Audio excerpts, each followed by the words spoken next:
Valendo. Obrigado, Cláudio. Muito boa noite a todos. Boa noite a todas as pessoas que nos recebem agora em seus lares, né? Não sei que hora, às vezes tem muitas pessoas que estão nos vendo agora presencialmente, né? Ao vivo, né? Mas muitas vão assistir depois. Então, todas essas pessoas a gente quer dar as boas-vindas, né, a mais um encontro, para que falemos sobre o Espiritismo, falemos sobre as coisas de Jesus, né, troquemos ideias. Né, sejam muito bem-vindos, né, a esse canal, a esse ambiente. Todos aqueles que se encontram encarnados ou desencarnados, aqueles que aqui estão não fisicamente, mas sabemos que tantos vêm em busca de esclarecimento, busca de paz, né? Que todos esses sejam muito bem-vindos e que o nosso amado Mestre Jesus nos ampare, faça com que nós tenhamos um momento de lucidez, um momento de reflexão, para que possamos assimilar aquilo que às vezes nos é passado de forma intuitiva, e que a luz do nosso amado Mestre Jesus ilumine sempre o nosso caminho. Obrigado mais uma vez pela oportunidade. E hoje nós vamos falar de um tema. Esse tema eu falei na segunda-feira no Allan Kardec, mas não repetindo, né, o que nós falamos lá, mas com base no que falamos lá na segunda-feira. Chama muita atenção o momento em que estamos vivendo, o momento em que estamos passando, e cada dia que passa me chama mais atenção esse tema, que é viver em sociedade, ou seja, conviver. Viver com, né? Viver com as pessoas. O modo do qual nós nos relacionamos em sociedade. E muitas das vezes a gente para e faz essa reflexão: como estamos vivendo? Como estamos passando este momento que está nos exigindo tanto? Qual é a nossa postura diante os fatos e acontecimentos que estão, neste momento, sendo colocado em nossas mãos? Muitas das vezes a gente nem busca, mas as coisas acontecem. Como eu já vi várias e várias pessoas dizendo: eu não tenho culpa, principalmente para comerciantes, né? Eu não tenho culpa dessa pandemia, eu não tenho culpa de que está acontecendo isso. Muitas das vezes protestando, né, de como está acontecendo. E a grande resposta, que se faz em forma de pergunta é: quem tem culpa? Né? Eu também não tenho, ou o outro que está ao seu lado, ou que está convivendo com você, também não tem culpa. Somos todos unidos, inseridos, assim bem dizer, numa coisa que muitas das vezes a gente reclamava que era: minha cidade é desse jeito. Quantas vezes eu já disse: nossa, eu queria tanto, na minha cidade, na cidade do outro não acontece isso. No estado do outro não acontece isso. No país do outro não acontece isso. No continente do outro não acontece isso. E hoje nós vemos inseridos num sistema e num momento em que todos acontecem o famoso isso. Portanto, e cada dia nos mostra que essa convivência talvez seja o grande legado disso tudo. de como nós estamos convivendo uns com os outros, como estamos lidando com a falta de alguma coisa, com o excesso de outra coisa, como estamos lidando com isso? E muitas das vezes a gente esquece que viver em sociedade, até porque mesmo não temos como sair disso. Por quê? Porque o homem é um ser social. Por mais que você queira dizer, não, eu não dependo de ninguém, eu vivo sozinho, eu moro sozinho, eu vivo sozinho e não dependo de ninguém. Ledo engano. Como não depende de ninguém, como que você...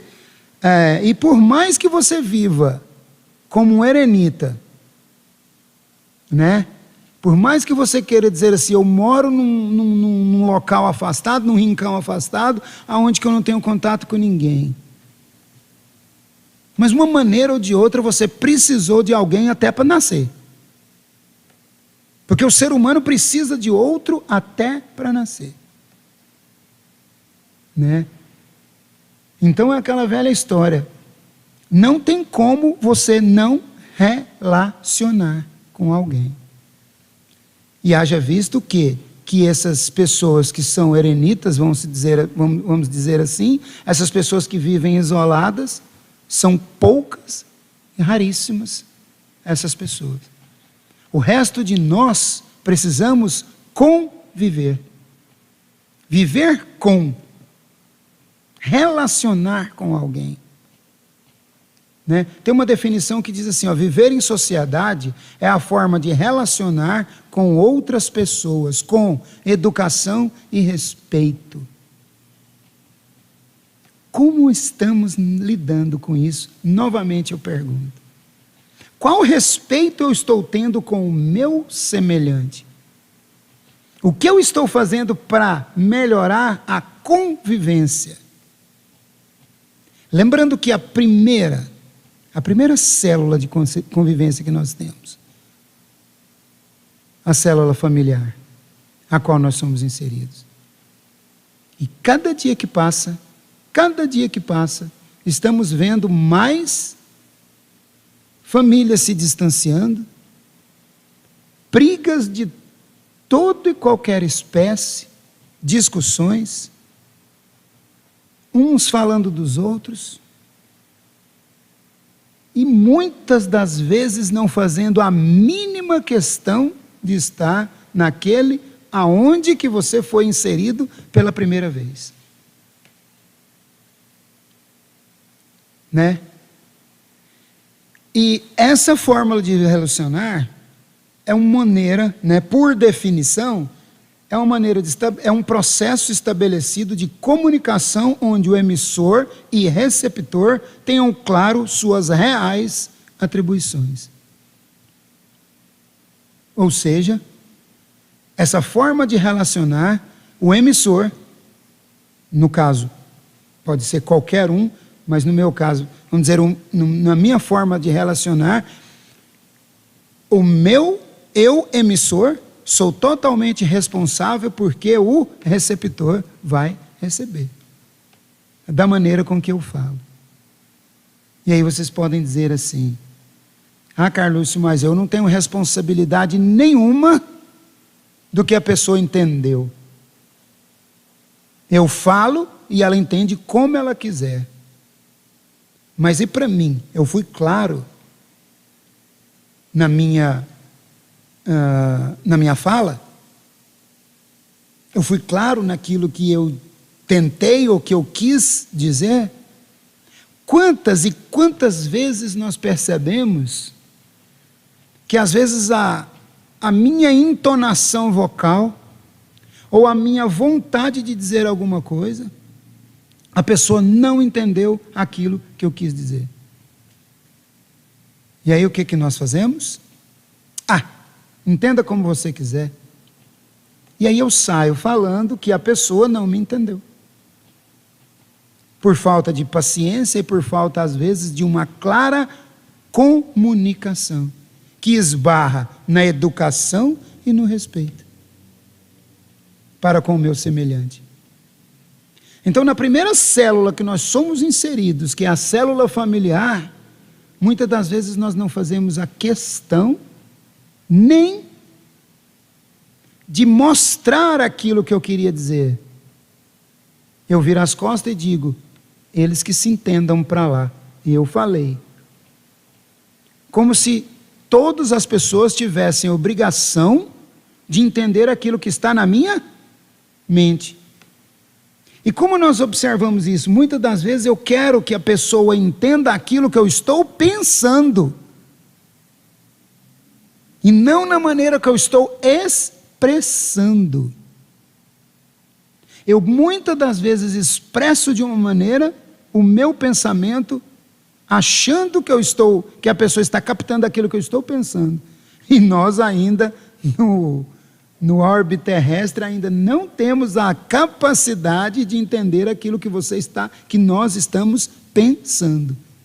E sim daquilo que nós estamos verbalizando, aquilo que nós estamos falando. E se eu não me preocupo com a maneira com que eu falo para o meu semelhante, e se o meu semelhante realmente entendeu aquilo que eu quis dizer, já começa daí a forma errada de comunicação.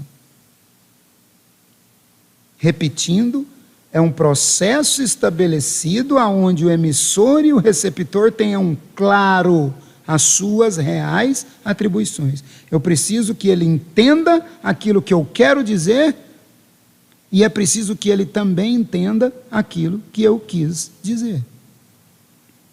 É uma via de mão dupla.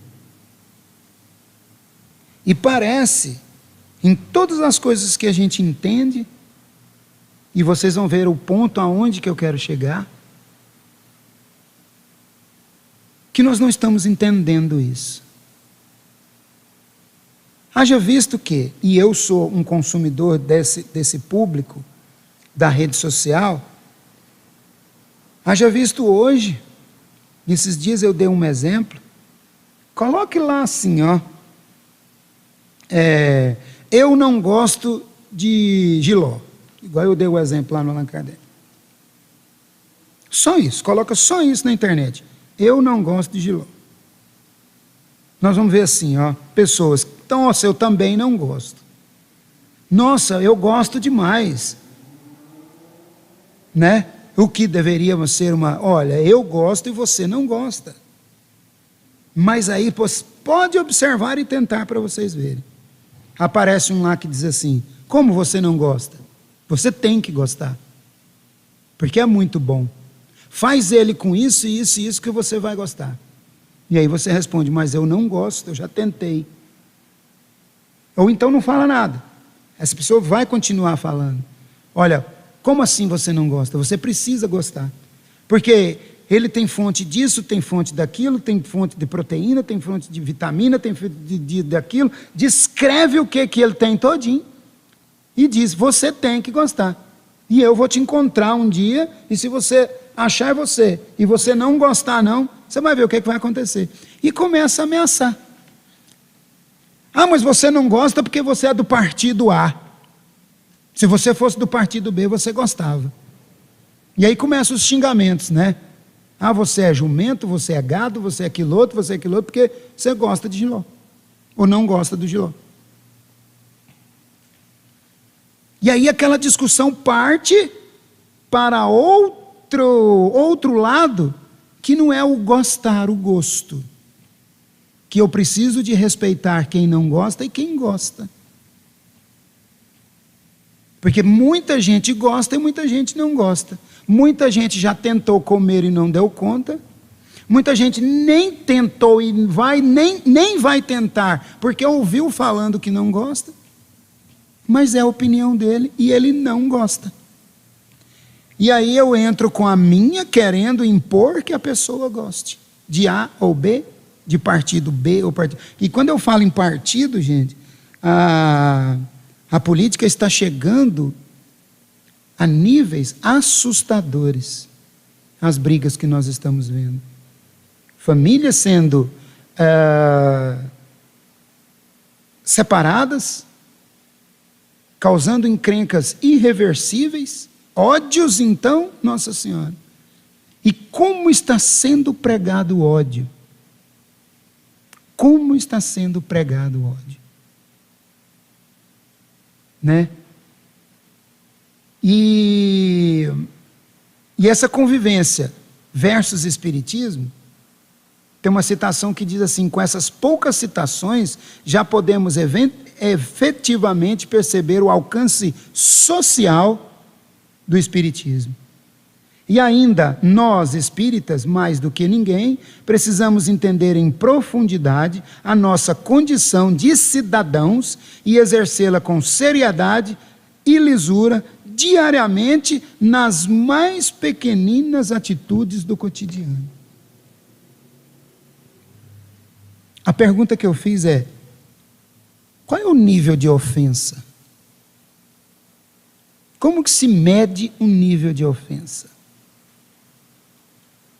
A partir do momento que alguma coisa te ofendeu, ofendeu o quê? O seu ego.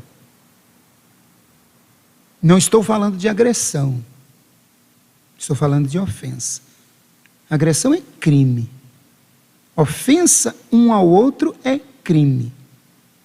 Racismo é crime. Homofobia é crime.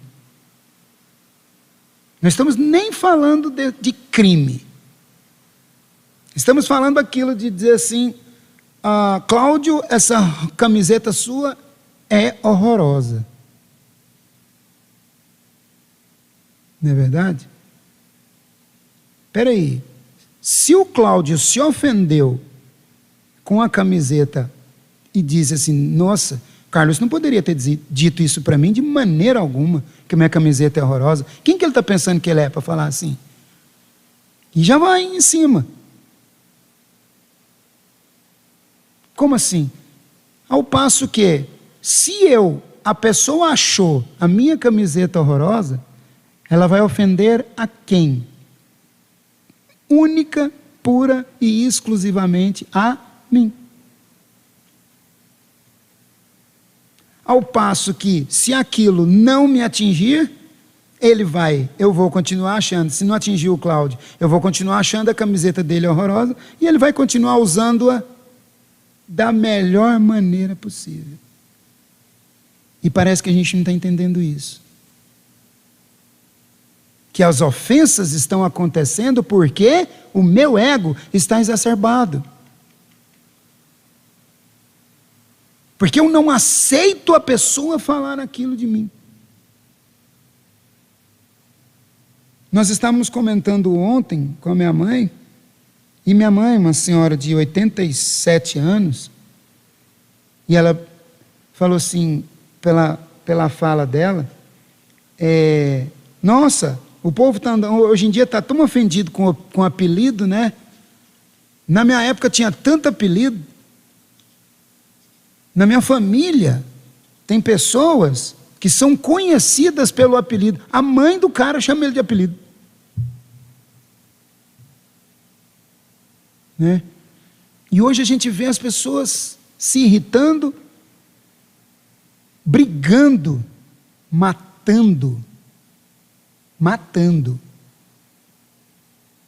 por algo que ofendeu, ou coisas que, às vezes, e é um campo complicado de se dizer, porque às vezes eu digo sempre, às vezes para mim não é banal, mas para você é. Mas e aquela história, aquela velha história de dizer assim, Cláudio, e o Cláudio dizer para mim, Carlos, não fala que a minha camiseta é feia, não, se você acha que é, fique para você. Beleza? Beleza? Amigo, tranquilo. Ou não brinque com alguma coisa que eu não goste. Não brinca com isso não, porque eu não gosto. Beleza? Beleza. E continuemos da mesma maneira que estávamos antes da brincadeira. Isso é relação ambígua. É onde que está dizendo o processo do receptor e o emissor terem real às suas atribuições. O Leandro Carnal, isso ficou viralizado em todas as redes sociais, onde que ele fala uma frase que eu acho interessantíssima, que ele fala assim que quando eles chamam a mãe dele, e ele não fala o nome, obviamente, mas quando ele fala que a mãe dele tem uma condição duvidosa, vamos dizer assim, ele fala. Quando chama ele de filho da, né, aquela coisa. Aí ele disse assim, tem duas vertentes nisso daí. Uma, a pessoa que me chamou de filho da, conhece minha mãe, né, e minha mãe se realmente ela for, a pessoa está correta. E se a minha mãe não for aquilo que ele está falando, a pessoa não conhece a minha mãe, pronto, está resolvido. A minha mãe não é. Acabou. Se essa ofensa parar nesse ponto, acabou o problema. Acabou o problema. Porque não vai me ofender. E nós estamos num momento em que as ofensas estão assim, está difícil de comentar qualquer coisa. Tudo gera polêmica. Tudo vira briga. Tudo vira discussão. E não é aquela discussão saudável. Não é aquela discussão aonde que eu te mostro o meu ponto de vista e você mostra o seu ponto de vista. Não, eu quero impor e quero que você aceite o meu ponto de vista e, além de tudo, ainda siga o que eu quero dizer. Da mesma maneira você quer que eu siga aquilo que você impõe e entenda e siga aquilo que você está dizendo. Fica um embate que não tem fim, que não termina. Porque eu não vou dar meu braço a torcer, você também não vai dar seu braço a torcer, pronto. A briga está feita. Né? Na questão 215 do Livro dos Espíritos, os benfeitores celestes esclarecem muito bem distintivo, o caráter distintivo das nações. Onde fica evidente e lógico os laços espirituais que as regem, por força da reencarnação, favorecendo o progresso diante do auxílio mútuo, intelectual e moral. Vamos ver o que diz a pergunta 215? Essa é uma das coisas que até que eu inseri, dizendo assim, a pergunta 215 diz, o que é que dá origem ao caráter distintivo que se nota em cada povo? Onde se leia povo, diz nação, estado, pátria, cidade, comunidade, família. Aonde que dá o caráter distintivo da grande nação chamada planeta Terra? A resposta: também os espíritos se agrupam em famílias, formando-as pela analogia de seus pendores mais ou menos puros, conforme a elevação que tenham alcançado.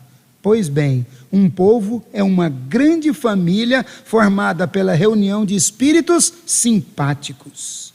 Na tendência que apresentam os membros dessas famílias para se unirem é que está a origem da semelhança que, existindo entre os indivíduos, constitui o caráter distintivo de cada povo. Na tendência que apresentam os membros dessas famílias para se unirem é que está a origem da semelhança que, existindo entre os indivíduos, constitui o caráter distintivo de cada povo. Julgas que espíritos bons e humanitários procurem para nele encarnar um povo rude e grosseiro? Não. Os espíritos simpatizam com as coletividades, como simpatizam com os indivíduos. naquelas cujo seio se encontrem entre eles, se acham no meio que lhes é próprio. Fecha aspas. A resposta não poderia ser mais abrangente do que essa resposta.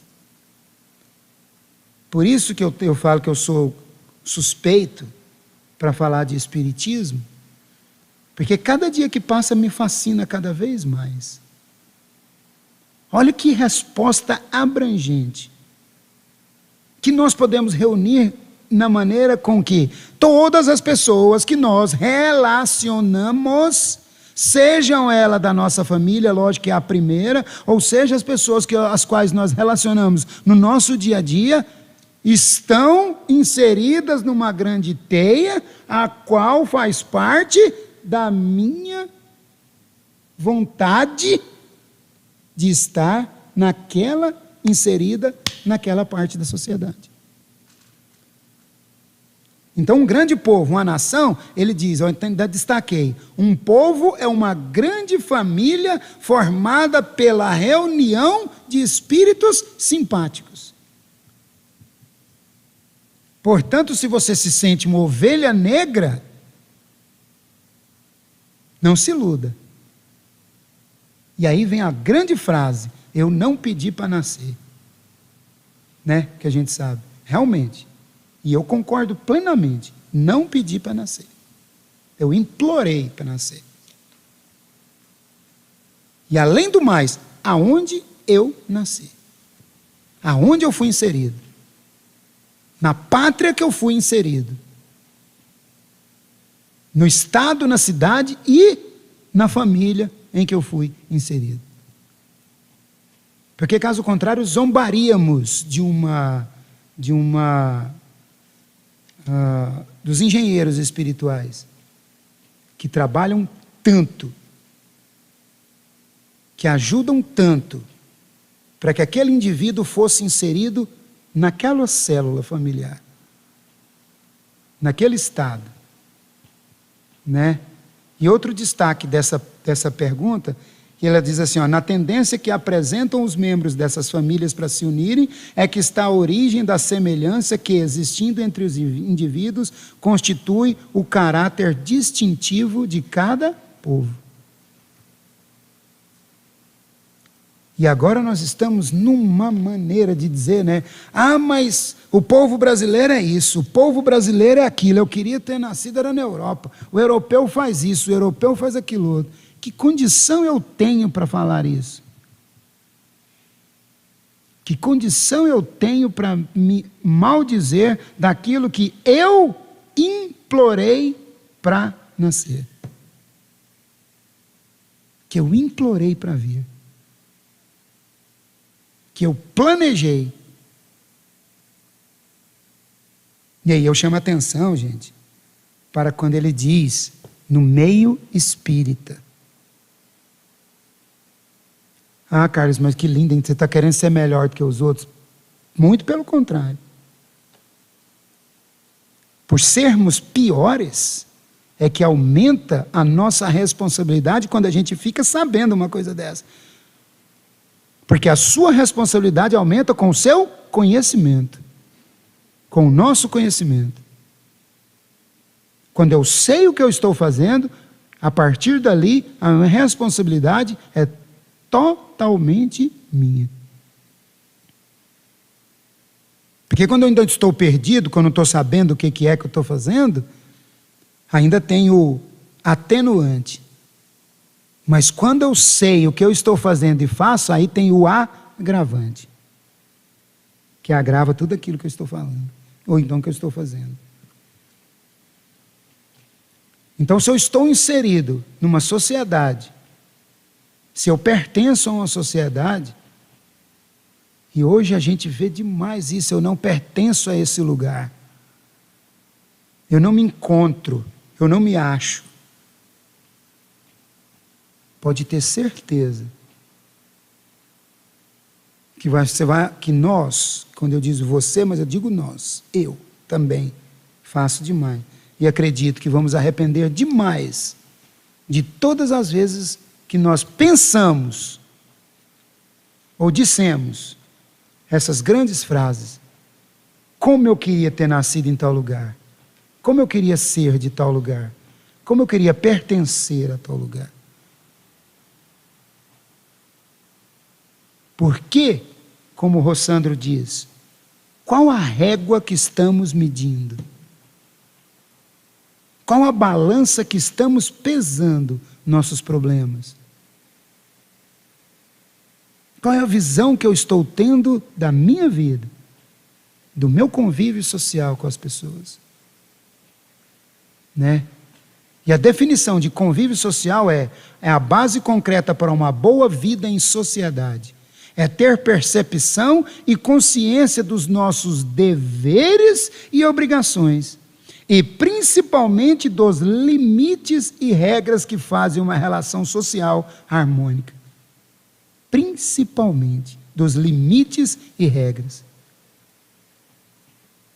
Como nós somos peritos em quebrar regras, em não seguir regras, em discordar das regras, em propagar a discórdia dessas regras. Ah, mas você não deve agir desse jeito, de jeito nenhum. Ah, não, gente, não aceita isso não.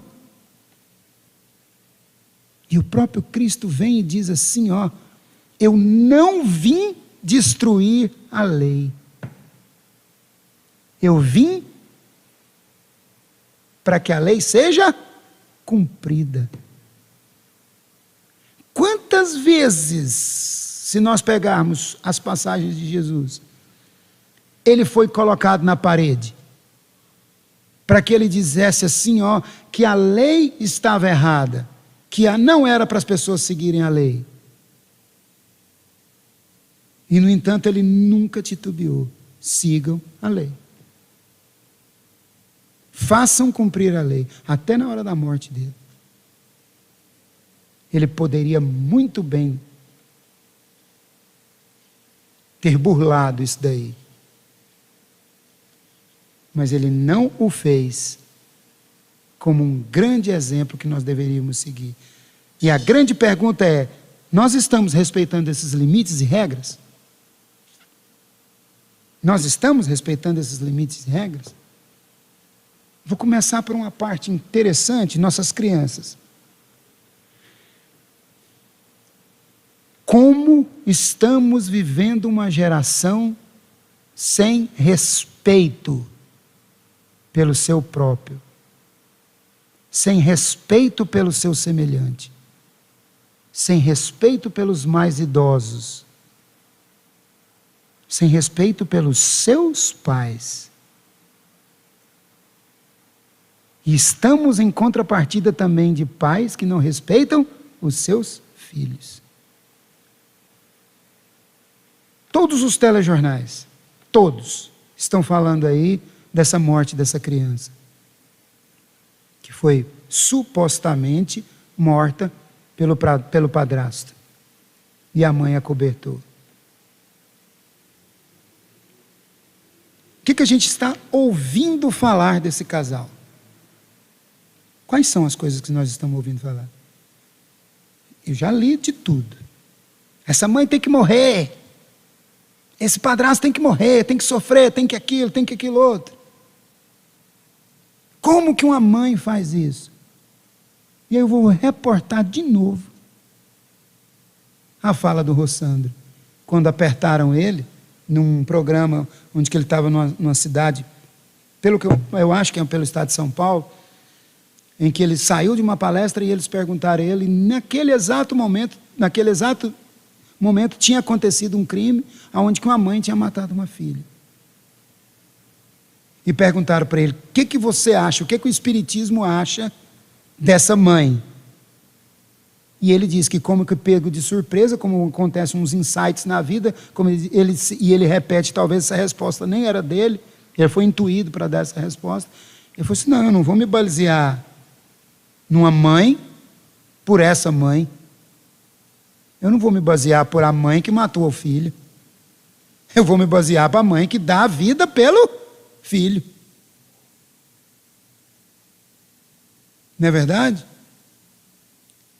E nós direcionamos as nossas energias para desejar o mal, para desejar que aquele que já fez o mal se sinta mais mal ainda. E isso nós podemos na política, na sociedade, em todos os lugares. A gente desperdiçando o tempo precioso da vida em desejar o mal. Então, pessoal, essa convivência social, ela é muito mais complexa do que a gente imagina. Ela vai muito além dos limites que nós a limitamos. Mas, em contrapartida, nós a tornamos cada vez mais difícil com o nosso egoísmo. Por quê? Porque tudo me ofende. Tudo me ofende. Qualquer coisa hoje é motivo de ofensa. E olha, gente, volto a dizer, não estamos falando em crime, porque crime é crime. A partir do momento que eu ofendo aquela pessoa de uma maneira desrespeitosa, eu estou fazendo um crime. Mas hoje você não pode nem brincar mais. As brincadeiras hoje estão limitadas e você tem que pensar muito bem quando fizer uma brincadeira. E aí você escuta assim, né? Lógico, vai ter muita gente que vai falar assim. Ah, mas a brincadeira também ofende. E a minha parte, como ofendido, o que eu faço? Eu esbravejo, eu brigo, eu vou lá e mato. Qual a parte de que nós não entendemos que nós precisamos ir lá e resolver? Por favor, amigo, eu não gostei dessa brincadeira que você fez. Pelo menos comigo, não faça. Real intenção de duas partes. A minha de entender, cara, desculpa, eu não queria te ofender. E a pessoa que foi ofendida, beleza, só não fazer mais, pronto. Mas parece que está muito difícil de entendermos esse momento. Talvez até mesmo porque estamos todos armados. Mas eu quero deixar essa reflexão para a gente. Para que a gente possa entender. Para que a gente possa, né? Eu vou deixar uma fala do Divaldo, que ele fala nessa convívio social. Como que será e como que tem que ser a nossa renovação social, o nosso convívio social. Ele diz assim: renovação social representará a repercussão efetiva do conhecimento espírita, isso para nós espíritas, na melhoria do comportamento de nossa sociedade. O período dessa renovação já começou em suas etapas iniciais e cabe a nós, espíritas, acelerar esse processo através, em primeiro lugar, da transformação moral individual de cada um. Foco e direcionamento naquilo que eu estou fazendo e naquilo que eu estou vendo. Então eu quero deixar as nossas conclusões em que nós precisamos ser mais humildes para que nós renovemos essa moral. A gente precisa ser inundado de humildade, de parar de ser vítima de tudo me ofender, de tudo ser algo que parece que me tira um pedaço.